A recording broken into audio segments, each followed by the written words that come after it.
कहानी की शुरुआत कालिंगा महायुद्ध से होती है, जहाँ की भयानक लड़ाई हो रही थी और पृथ्वी खून से लाल हो चुका था। सम्राट अशोक के पास एक अजीब शक्ति थी जिससे वो तुरंत सबका अंत कर सकते थे। अब वो इस शक्ति को अकेले संभाल नहीं सकते थे, इसलिए उसने इसे 9 ग्रंथों में बांट दिया और ये 9 ग्रंथ 9 सुपर योद्धाओं के बीच बांट दिए गए। 9वां ग्रंथ उस महायोद्धा को दिया गया जो भविष्य देख सकता था। इससे योद्धाओं को चुपके से मानव जाति की रक्षा करने का आदेश दिया गया। इन 9 योद्धाओं ने कई सालों तक अपनी पीढ़ियों के साथ मिलकर इन ग्रंथों की देखभाल की। इन ग्रंथ में अमरता और मृत्यु की शक्ति थी, इसलिए अलेक्जेंडर, चंगेज खान और हिटलर जैसे कई लोगों ने अलग अलग सदियों में इसे पाने की कोशिश की, पर कोई सफल नहीं हुआ। और अब इस सदी में इस शक्ति को हासिल करने के लिए एक असुर ने जन्म लिया है। कहानी की शुरुआत साल 2000 में एक आश्रम से होती है। 9वें ग्रंथ की रक्षक अंबिका लगातार 48 घंटे ध्यान में रहती है। जब उसे ध्यान में खून खराबा दिखता है तो वो तुरंत आचार्य को जाकर जगाती है। कहती है वो आ रहा है, आप जल्दी से बाकी 8 ग्रंथ रक्षकों को बुलाइए। सभी रक्षक आश्रम में आते हैं। अंबिका उन्हें असुर से ग्रंथों की रक्षा करने को कहती है। सब अपनी अपनी तैयारी बताते हैं। तभी एक रक्षक अंबिका से कहता है कि आपके पास सबसे जरूरी 9वां ग्रंथ है, पर आपकी खुद कोई सुरक्षा नहीं है, आप इसे कैसे संभालेंगी? ये कहकर सब चले जाते हैं। आचार्य से पूछने पर अंबिका कहती है कि वो कैलाश पर अगस्त्य मुनि से मिलना चाहती है। आचार्य उसे मना करते हैं क्योंकि अंबिका गर्भवती थी, लेकिन वो कहती है मुझे जाना ही होगा।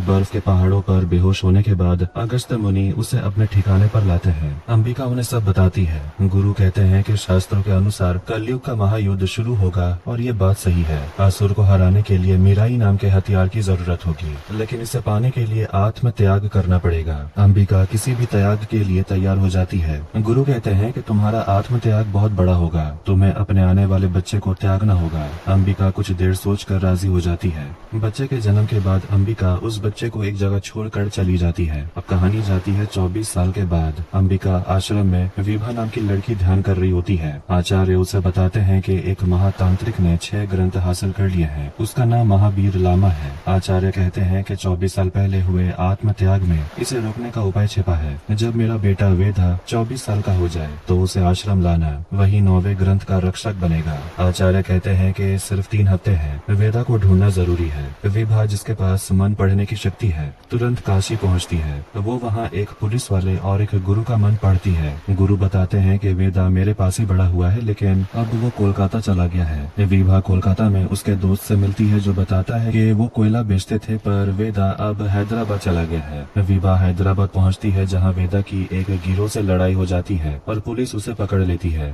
विभा पुलिस स्टेशन पहुंचकर कानून के नियम बताकर वेदा और उसके साथियों को रिहा कर लेती है। विभा वेदा को बताती है कि तुम साधारण इंसान नहीं हो, तुम 9वें महाग्रंथ के रक्षक हो। वेदा और उसके दोस्त इस बात को हंसी में उड़ा देते हैं। जांचने के लिए विभा उसकी ओर एक लोहे का डंडा फेंकती है। वेदा उसे आसानी से तोड़ देता है। विभा कहती है देखो, यही है तुम्हारी शक्ति, मैं सबका मन पढ़ सकती हूँ, पर सिर्फ तुम्हारा नहीं, क्योंकि तुम रक्षक हो। वेदा विश्वास नहीं करता और अपने दोस्त का मन पढ़ने को बोलता है। विभा दोस्त का मन पढ़कर बताती है कि वो उसे मन ही मन गालियां दे रहा है। दोस्त का चेहरा उतर जाता है और वेदा समझ जाता है कि विभा सही कह रही है। विभा तुरंत कबूतर से आचार्य को खबर भेजती है। आचार्य ये सुनकर खुश होते हैं और कहते हैं एक तरफ रोशनी है और एक तरफ अंधेरा, देखते हैं अब कौन जीतता है। अब हमें महावीर लामा को दिखाया जाता है, वो एक नई तलवार बनाता है। कहानी अब जापान के एक निंजा सेंटर में जाती है, जहाँ एक योद्धा 7वें ग्रंथ की रक्षा करता है। एक प्रोफेसर उस योद्धा के पास आकर अशोक ग्रंथ मांगते हैं। 9वें ग्रंथों को मिलाकर अशोक ग्रंथ बनता है। वो योद्धा कहता है कि मैं अशोक ग्रंथ नहीं दूंगा। प्रोफेसर ब्लैक स्वर्ड मतलब कि लामा के आने का जिक्र करता है, लेकिन वो योद्धा बिल्कुल नहीं डरता और महावीर लामा निंजा योद्धा और उसके साथियों को मार देता है। जब वहाँ ग्रंथ लेने जाता है तो ग्रंथ पर एक जहरीला सांप बैठा होता है। लामा उसे गायब करके 7वां ग्रंथ अपने कब्जे में ले लेता है। लामा कहता है कि 7वां ग्रंथ ढूंढने में 24 साल लगे, अब एक और ग्रंथ के लिए सिर्फ 2 हफ्ते हैं। सीन बदलकर वेदा की ओर आता है। विभा उसके पास पहुंचती, उन्हें ढूंढते हुए गांजा माफिया के लोग हथियार लेकर आते हैं। वेदा और विभा छिप जाते हैं और छिपते समय वेदा विभा के प्यार में पड़ जाता है। विभा उसकी इमोशंस पढ़ लेती और कहती है इन सब चीजों से दूर रहो। वेदा प्यार में डूब जाता है और दोस्त उसे कहते हैं कि वो अपने प्यार का इजहार करे। अगले दिन वेदा और दोस्त विभा के ठिकाने पर जाते हैं। कमरे में विभा ध्यान कर रही होती है। तभी आचार्य का कबूतर आता है। विभा को पता चलता है कि लामा ने 7वां ग्रंथ पा लिया है और उसे वेदा को जल्दी तैयार करना होगा। विभा जब वेदा को लेकर बाहर आती है तो वेदा प्यार का इजहार करता है। विभा पलटकर कहती है कि दुश्मन को अशोक ग्रंथ का स्वाद मिल गया है, तुम्हें जितना जल्दी हो सके तैयार होना होगा। वेदा उसकी बात नहीं मानता और कहता है कि मैं तो साधारण इंसान हूँ। विभा उसे तब समझाती है कि उसकी माँ का नाम अंबिका था, जो भविष्य देख सकती थी, और वो कोई साधारण इंसान नहीं थी। वेदा गुस्से में कहता है कि मेरी कोई माँ नहीं है, मैं सड़कों पर अनाथ की तरह बड़ा हुआ। सीन लामा के पास जाता है। प्रोफेसर पूछता है कि उसने 9वें ग्रंथ का जिक्र क्यों नहीं किया। लामा को अंबिका की बात याद आती है कि वो 9वां ग्रंथ कभी नहीं पा सकेगा। लामा को लगता है कि अंबिका ने कोई योजना बनाई है जिसे पहले ढूंढना होगा। सीन तिब्बत में जाता है। युका नाम की एक लड़की वहाँ के आचार्य को मार देती है। इधर विभा फिर वेदा के पास जाती है। वेदा अभी भी प्यार की बातें करता है, लेकिन विभा वेदा को बाहर लाती है और चोरी की कार दिखाकर कहती है कि अगर वो ये खराब स्टीयरिंग वाली कार ना खरीदता तो 4 लोग मारे जाते हैं। वो कहती है कि वेदा से मानव कल्याण के लिए काम करवाए जा रहे हैं। वेदा इसे बकवास कहता है। तभी दिखता है कि वो और उसके दोस्त चोरी कर रहे हैं। वो एक चोरी की कार की डिक्की में देखते हैं कि 2 स्कूल के बच्चों को बंद किया गया है। वेदा का दिमाग घूम जाता है। विभा कहती है कि तुम्हें इस मानव जाति के रक्षक के तौर पर चुना गया है। विभा बताती है कि 9वां ग्रंथ लामा को मिल जाए तो वो भगवान बन जाएगा। 9वें ग्रंथ की रक्षा का जिम्मा वेदा का है, इसलिए उसे मीराई के पास जाना होगा। वेदा पूछता है कैसे जाऊंगा। विभा उसे माँ अंबिका को याद करने के लिए एक मुद्रा सिखाती है। वेदा जैसे ही वो मुद्रा करता है तो उसे सुनाई देता है कि जब वो अपने माँ के गर्भ में था तब उसकी माँ ने कहा था कि उसे 9वें ग्रंथ की रक्षा करनी है और इसके लिए उसे मीराई तक आना होगा। साथ ही माँ बताती है कि वो दोबारा कहीं मिलेंगे। माँ की बातें सुनकर वेदा हैरान रह जाता है और उसके नाक से खून आने लगता है। विभा माँ की बातें सुनकर खुश होती है। वेदा चौंक जाता है और दोबारा मुद्रा करने की हिम्मत नहीं कर पाता। सीन अब मोरक्को जाता है। प्रोफेसर को पता चलता है कि एक पहाड़ गायब हो गया है, यानी 8वां ग्रंथ वही है। लामा वहां जाकर ग्रंथ के रक्षकों से ग्रंथ मांगता है। लड़ाई हो जाती है। सैनिक तरंगे छोड़ते हैं जिससे लामा शुरू में घबराता है, लेकिन फिर वो तलवार और ढाल बनाकर हमला करता है। जब रक्षक ग्रंथ लेकर भागना चाहते हैं तो लामा उसका हाथ काट कर ग्रंथ छीन लेता है। 8वें ग्रंथ की शक्ति मिलते ही लामा एक सिंहासन पर बैठकर खुद को सारी शक्तियों का मालिक समझने लगता है। इधर आश्रम में युका आचार्य से 9वां ग्रंथ मांगती है। आचार्य मना करते हैं और कहते हैं कि मुझे मरने का भी डर नहीं है। उसी समय विभा की चिट्ठी लेकर कबूतर आता है। युका चिट्ठी पढ़कर कहती है किस्मत ने मुझे ढूंढ लिया है। आचार्य के बार बार मना करने पर युका आचार्य को मार डालती है और आश्रम में आग लगा देती है और कबूतर के पैर में ट्रैकर लगाकर उसे उड़ा देती है। वेदा अब बिना पैसों के एक औरत का काम करता है। दोस्त कहते हैं कि जब से तूने माँ की बात सुनी है तू तो बदल गया है। वेदा मना करता है, लेकिन दोस्त तय करते हैं कि विभा को भगाना होगा। तभी ट्रैकर वाला कबूतर विभा के पास आता है। खून और ट्रैकर देखकर विभा कहती है बहुत लोग मारे गए हैं, अब वो हमारी तरफ आ रहे हैं, मुझे वेदा के पास जाना ही होगा। पुलिस जिसने पहले ही विभा पर रिकॉर्डर लगाया था, ट्रैकर की बात सुनकर पूरी फोर्स के साथ जगह को घेर लेती है। युका वहां पहुंचकर मैनेजर को मारती है। विभा वेदा के दोस्तों को लेकर बाहर निकलती है। पुलिस विभा को छोड़ युका को पकड़ने का फैसला करती है। एक समय पुलिस युका को घेर लेती है, पर युका सबको मार कर आगे बढ़ती है। इंस्पेक्टर डर कर युका को वेदा का ठिकाना बताते हैं। विभा वेदा के पास आती है और रोते हुए कहती है कि आचार्य मारे गए, अब तुम्हारे सिवा कोई अपना नहीं है। इतने में युका वहां पहुंच जाती है। वेदा ढाल बनाकर खड़ा हो जाता है। लड़ाई में वेदा को मार पड़ रही होती है। तभी विभा चाकू लेकर कहती है अगर इसे नहीं छोड़ा तो मैं खुद को खत्म कर लूंगी। 9वां ग्रंथ कहाँ है ये केवल मैं जानती हूँ। युका वेदा को छोड़कर हेलीकॉप्टर से विभा को ले जाती है। वेदा घायल होकर मुद्रा करता है। माँ की बातें सुनाई देती है कि मीराई का नक्शा उसकी छाती पर उभर आएगा। वेदा होश में आकर देखता है कि उसकी छाती पर निशान है। उसका रिसर्च करने वाला दोस्त उसे गूगल मैप पर दिखाता है। वहीं मीराई का नक्शा निकलता है जो उत्तरी हिमालय में है। वेदा और उसके दोस्त नक्शे के पीछे आखिरी गांव तक पहुंचते हैं। गांव वाले पक्षी की पूजा कर रहे होते हैं और वेदा को आगे जाने से मना करते हैं। वेदा फिर भी जाता है और मुद्रा से जानता है कि संपत्ति नाम की एक आत्मा मीराई की देखभाल करती है। वेदा गड्ढे में गिरकर दूसरी जगह पहुंचता है। वहां संपत्ति आता है। वेदा बिना डरे लड़ता है। माँ की याद करके वो संपत्ति को बर्फीले पानी में लाकर उसका सिर पर हाथ रखता है, जिससे कि वो शांत हो जाता है। वेदा वहां रखी छड़ी उठाता है और छड़ी लेते ही उसका पूरा शरीर रंगीन हो जाता है। वेदा वो छड़ी लेकर गांव लौट आता है। जब वेदा उस चमत्कारी छड़ी मीराई को लेकर वापस आता है तो सब लोग उसे देखकर हैरान रह जाते हैं। वो घुटनों पर बैठकर वेदा को आदर करते हैं। दूसरी तरफ स्पेशल टास्क फोर्स हेडक्वार्टर में युका का पुलिस को मारे जाने का फुटेज देखा जाता है और एक CI को केस सौंपा जाता है। उधर लामा के ठिकाने पर युका विभा को टॉर्चर कर रही होती है कि क्योंकि उसे लगता है कि विभा 9वें ग्रंथ का ठिकाना छिपा रही है। उत्तरी हिमालय में वेदा अपने दोस्तों को मीराई दिखाता है। तभी 2 बच्चों पर एक पेड़ गिरने लगता है, जिससे वेदा नहीं बल्कि कैलाश के गुरुजी अगस्त्य पकड़ लेते हैं। वेदा हैरान होता है तो अगस्त्य मुनि बताते हैं कि तुम्हारी माँ मुझे बहुत अच्छे से जानती है। वेदा अगस्त्य से मीराई की शक्ति के बारे में पूछता है। अगस्त्य मीराई की मदद से वेदा को दूसरी जगह ले जाते हैं और कहते हैं यही मीराई है। वेदा जब मीराई से अपनी माँ और ग्रंथ तक जाने की कोशिश करता है तो अब वो काम नहीं करता। अगस्त्य मुनि समझाते हैं कि पहले तुम्हें मीराई को अपने वश में लाना होगा, तभी ये काम करेगा।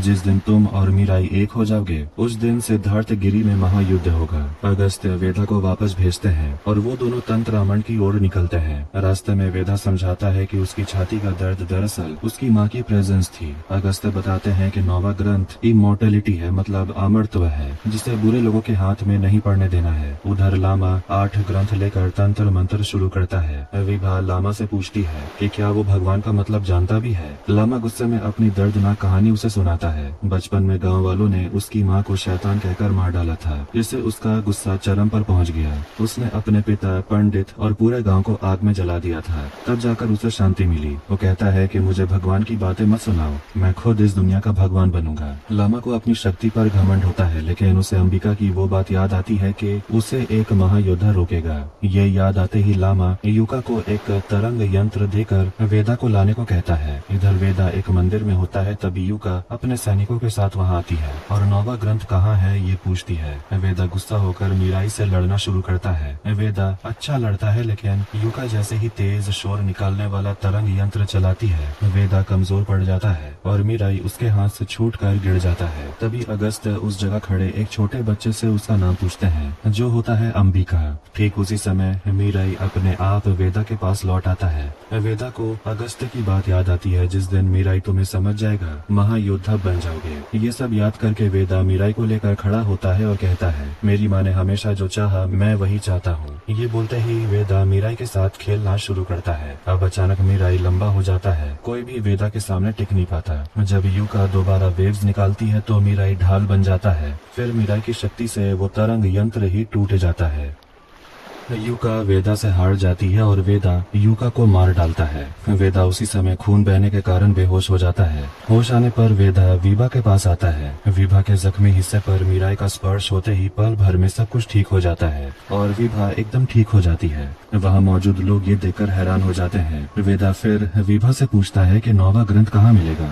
विभा कहती है ये तो तुम ही बेहतर जानते होगे। तभी वेदा को अपनी माँ की बात याद आती है। माँ ने उससे कहा था कि वो दोबारा तंत्रामण में मिलेंगे। इस जगह का नाम सुनते ही विभा कहती है ये कामरूप का एक द्वीप है जो समुद्र के बीच में है। 9वां ग्रंथ शायद वहीं होगा। इधर पुलिस वेदा का पीछा करने के लिए उसके एक और दोस्त को बुलाती है। वो दोस्त वेदा के साथ वाले दोस्त को फोन करके वेदा का प्रेजेंट लोकेशन पूछता है और पुलिस को बताकर निकल पड़ता है। इस बीच लामा उस जगह पहुंचता है जहां वेदा ने युका को मारा था। वहां जो कुछ लामा देखता है उससे वो हैरान होता है। लामा को पता है कि किसी साधारण आदमी के लिए युका और उसके ट्रेंड सोल्जर्स को मारना नामुमकिन है, इसीलिए वो इस बात को हल्के में नहीं लेता। इधर महावीर लामा के आदमी एक आई विटनेस को मार रहे होते हैं। लामा उससे पूछता है कि वहाँ क्या हुआ था। एक आदमी बताता है कि उसने लोगों को कामरूप द्वीप जाने की बात को सुना था। ये सुनकर लामा हंसता है और कहता है कि तो वो अंगामा बली के पास गए हैं। इधर वेदा और विभा कामरूप द्वीप पहुंच जाते हैं और वहाँ वो एक तांत्रिक से तंत्रामण के बारे में पूछते हैं। वो तांत्रिक उन्हें अंगामा बली से मिलने के लिए कहता है। उस दिन तांत्रिकों का एक कार्यक्रम चल रहा था। वेदा एक तांत्रिक से बात कर रहा होता है, तभी वो देखता है कि उसका दूसरा दोस्त भी वहाँ आ गया था। वो दोस्त कहता है कि वो उन दोनों को बचाने आया है। तभी वहाँ अंगामा बली मंच पर आते हैं। वेदा तुरंत अंगामा बली से बात करना चाहता है, लेकिन सामने बहुत सारे तांत्रिक होते हैं तो वो मंच तक नहीं पहुँच पाता।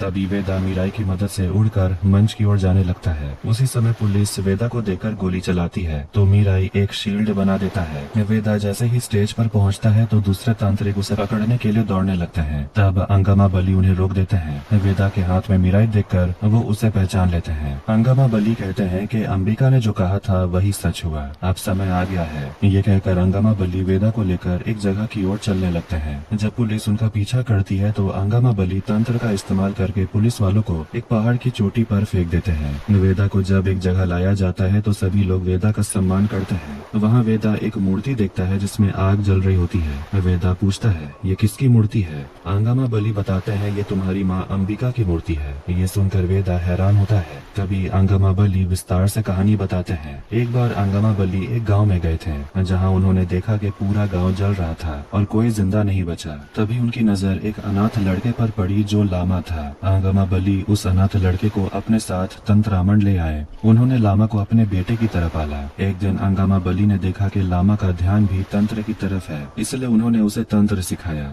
लामा ने कम समय में ही बहुत अच्छा प्रदर्शन किया। इसलिए अंगमा बली ने तय किया कि वंश परंपरा से चला आ रहा तांत्रिक ग्रंथ वो लामा को देंगे। लेकिन समय के साथ लामा और खतरनाक होता गया, इसीलिए अंगमा बली ने वो तांत्रिक ग्रंथ लामा को न देकर अपने बेटे को दिया। ये बात लामा बिल्कुल बर्दाश्त नहीं कर पाया। लामा ने अंगमा बली के बेटे से तांत्रिक ग्रंथ छीन लिया। उसने उनमें 2 पन्ने पढ़े और उसने एक तांत्रिक ब्रेसलेट बना लिया। लामा ने गाँव के सभी लोगों को ये ब्रेसलेट पहनाया और कहा कि ये अंगमा बली ने दिया है। अगले दिन लामा ने तंत्र का इस्तेमाल करके अंगमा बली को एक पेड़ से बांध दिया। जब गांव वाले ये देखकर लामा पर हमला करने आए मंत्रों से, तो लामा ने मंत्रों से उन्हें घायल कर दिया। ऐसा करना किसी साधारण तांत्रिक के लिए संभव नहीं था। अंगमा बली तब देखते हैं कि तांत्रिक ग्रंथ लामा के पास है। लामा ने अंगमा बली के बेटे को मारकर वो ग्रंथ छीन लिया था। इसके बाद लामा ने सभी गाँव वालों के हाथ में पहनाए ब्रेसलेट की चाल चली। ब्रेसलेट के कारण गाँव के सभी लोग लामा के वश में आ गए। सभी लोग स्टैचू की तरह जम जाते हैं। लामा कहता है कि अगर ये लोग ऐसे ही एक रात रहे तो सब पत्थर बन जाएंगे। लामा ये सब करके बहुत खुश होता है। कहता है कि सिर्फ 2 पन्ने पढ़कर अगर मैं ये तंत्र बना सकता हूँ तो पूरा ग्रंथ पढ़ने के बाद क्या ही होगा। उसी समय वहाँ अंबिका आती है। अंबिका को देखकर अंगमा बली कहते हैं कि तुम यहाँ क्यों आई हो, तुम्हें तो 9वें अमर ग्रंथ की रक्षा करनी है। तब लामा को 9वें ग्रंथ के बारे में पता चलता है। अंबिका किसी एक इंसान के हाथ से ब्रेसलेट लेती और एक पत्थर पर बैठती है और उल्टा तंत्र शुरू करती है। इससे अंबिका के शरीर में आग लग जाती है और उसे जलन होने लगती है। दूसरी तरफ इस उल्टे तंत्र के कारण बंधे हुए लोग ठीक होने लगते हैं। ये देखकर लामा गुस्से में आ जाता है और अंबिका पर तंत्र से हमला करता है, लेकिन उसका तंत्र काम नहीं करता। उल्टा वो अंबिका से हार जाता है। हारने पर लामा कहता है कि अभी मेरी शक्ति कम है, लेकिन जब 9 के 9 ग्रंथ मेरी मुट्ठी में होंगे तब मैं और शक्तिशाली बन जाऊंगा और मैं लौटूंगा। आग में जलते हुए अंबिका कहती है कि तुम कभी 9वें ग्रंथ के पास आ ही नहीं पाओगे। उससे पहले ही एक योद्धा ढाल बनकर तुम्हारे खिलाफ खड़ा होगा। इतने में तंत्र टूट जाता है और सब लोग पत्थर बनने से बच जाते हैं। इधर अंबिका आग में जलकर एक मूर्ति बन जाती है। उस दिन से अंबिका की ये मूर्ति वही है और उसके नीचे आग जल रही है। अपनी माँ के बारे में सब जानकर वेदा उस मूर्ति के सामने कसम खाता है। कहता है कि आपने ग्रंथ की रक्षा के लिए अपने बेटे को छोड़ा, लोगों को बचाने के लिए अपना जीवन त्याग दिया। मैं भी कसम खाता हूँ कि 8वां ग्रंथ वापस लाकर उनकी जगह पर रखूंगा। अंगमा बली वेदा को अंबिका के बारे में बताने के बाद कहते हैं कि 9वां ग्रंथ कहाँ है ये मुझे भी नहीं पता। वेदा कहता है कि माँ ने मुझे सिर्फ अपनी कहानी सुनाने के लिए तंत्रामण नहीं बुलाया होगा, शायद 9वां ग्रंथ यही है। उसी समय आसमान से एक तारा टूटकर गिरता है जिसे वेदा देखता है। वेदा उसी दिशा में चलना शुरू करता है। वेदा हमेशा तारा देखकर ही एक जगह से दूसरी जगह जाता था,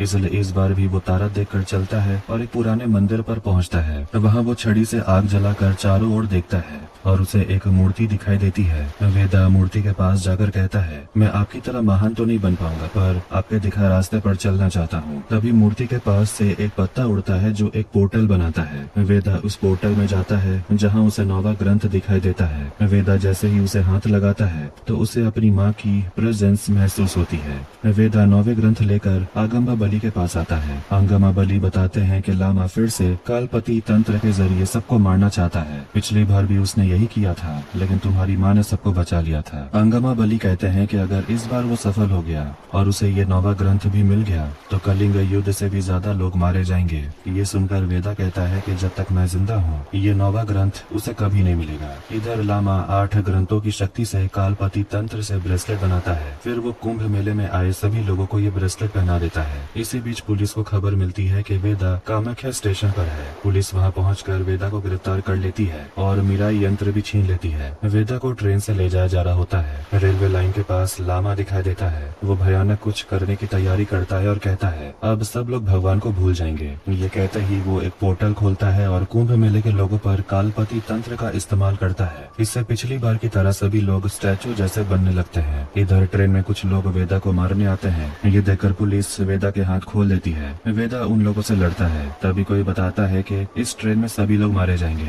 ट्रेन का ड्राइवर नहीं है। वेदा देखता है कि सच में ट्रेन का ड्राइवर नहीं था। वो खुद ट्रेन रोकने की कोशिश करता है लेकिन कर नहीं पाता। उसके पास मिराई भी नहीं है। उधर लामा तरंग यंत्र से ब्रिज को तोड़ना शुरू करता है। तभी पुलिस वेदा को मिराई देने में मदद करती है। वेदा मिराई लेकर ट्रेन को रोकने के लिए अपनी पूरी ताकत लगा देता है। वो देखता है कि पुल टूट गया है। वेदा पूरी शक्ति से टूटने से ठीक पहले ट्रेन को रोक देता है। सामने वेदा को लामा दिखाई देता है। दोनों अपने अपने हथियारों से लड़ाई करना शुरू करते हैं। लड़ाई की शुरुआत में ही दोनों के हथियार आपस में बदल जाते हैं। लामा के हथियार में मिराई और वेदा के हाथ में तलवार आ जाती है। वेदा कहता है कि मिराई बुरे लोगों के लिए काम नहीं करता। दोनों के बीच जोरदार लड़ाई शुरू होती है। लड़ाई के एक मोड़ पर लामा वेदा को मिराई के साथ पुल के नीचे फेंक देता है। वेदा नीचे गिर रहा होता है तभी संपत्ति पक्षी आकर उसे बचा लेता है। संपत्ति वेदा को एक जगह उतार देता है। मिराई भी वेदा के हाथ में आ जाता है लेकिन उसी समय लामा विभा से 9वां ग्रंथ छीन लेता है। लामा 9 ग्रंथ इकट्ठा करके तंत्र पढ़ना शुरू करता है। अब मिराई की शक्ति लामा पर काम नहीं करती। लामा 9 ग्रंथों की शक्ति अपने शरीर में डाल लेता है जिससे वो और ज्यादा शक्तिशाली हो जाता है। वेदा अब उसका मुकाबला नहीं कर पाता। तभी वेदा को अंगमा बली की बात याद आती है। अंगमा बली ने उसे कहा था कि लामा को रोकने के लिए एक आखिरी तरीका है। जब लामा ने पहली बार कालपति मंत्र से ब्रेसलेट बनाया था तो वो मैंने 20 साल तक संभाल कर रखा था ताकि लाखों लोगों की मौत को रोका जा सके, लेकिन ये एक त्याग भी मांगता है। अंगमा बली की बात याद आते ही वेदा उस ब्रेसलेट को निकालता है और उल्टा मंत्र पढ़ना शुरू करता है, ठीक वैसे ही जैसे उसकी माँ ने पहले किया था। ऐसा करते ही आग जल उठती है। तब ये फ्लैशबैक सीन दिखाया जाता है। अंबिका ने अगस्त्य से पूछा था, मैं तो आत्मत्याग कर रही हूँ लेकिन अगर मेरे बेटे के साथ भी ये हुआ तो क्या होगा। अगस्त्य ने कहा था कि एक समय आएगा जब वेदा मृत्यु को अपनाएगा, तब प्रकृति उसका साथ देगी और मीराई कोई साधारण हथियार नहीं है। मीराई श्री राम का धनुष है। ये फ्लैशबैक दिखाते ही तूफान और बारिश शुरू हो जाती है। इस बारिश में वेदा के हाथ की आग बुझ जाती है। फिर वो मीराई को हाथ में लेता है और वो अपने आप धनुष में बदल जाता है। वेदा के इशारे पर एक तीर भी बन जाता है। वेदा तब धनुष पर तीर चढ़ाकर लामा की ओर निशाना साधता है और कहता है, यही इतिहास है, यही भविष्य है और यही मीराई है। ये सब कहने के बाद वेदा लामा की ओर तीर चलाता है और लामा का खेल खत्म कर देता है। लामा के खत्म होते ही कालपति तंत्र टूट जाता है और कुंभ मेले के सभी लोग नॉर्मल हो जाते हैं। तब लोग आसमान में धनुष का निशान देखकर भगवान को याद करते हैं। और इसी के साथ मीराई मूवी यहीं पर